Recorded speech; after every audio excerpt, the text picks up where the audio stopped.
I wish the poop would jump into the toilet by itself.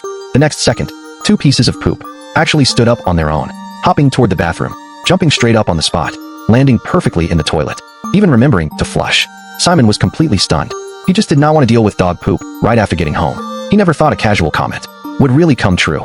He went into the kitchen, planning to drink some whiskey to calm down, but he knocked the bottle over. A sudden idea flashed through his mind. He shouted, "Whiskey, go back into the bottle." He waited 3 seconds. Nothing happened. He waved his hand and said, "Whiskey, go back into the bottle again." The whiskey immediately flew up from the sink and returned to the bottle. Simon stared at his hand in disbelief.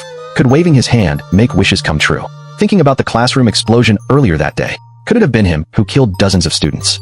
Earlier that day, because the students were too hard to control, he had only said, if only the school could blow up. Right after that, a loud explosion. The class he taught blew up instantly. The classroom was in ruins. All the students were dead. The police ruled it a terrorist attack. Could he really have superpowers?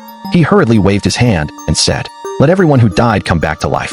In an instant, the bodies in the morgue sat up, terrifying the guard who was reading a newspaper. Even the bodies in the cemetery crawled out and started walking through the streets.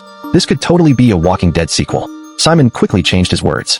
"Do not revive them." As soon as he said it, the bodies on the streets disappeared. It really worked. Even though Simon hated his students, he never wanted to blow them to death. He quickly waved his hand to turn time back before the explosion. The classroom returned to its usual noisy state. The class Simon taught was the hardest to manage and had the worst grades. So the principal really disliked Simon.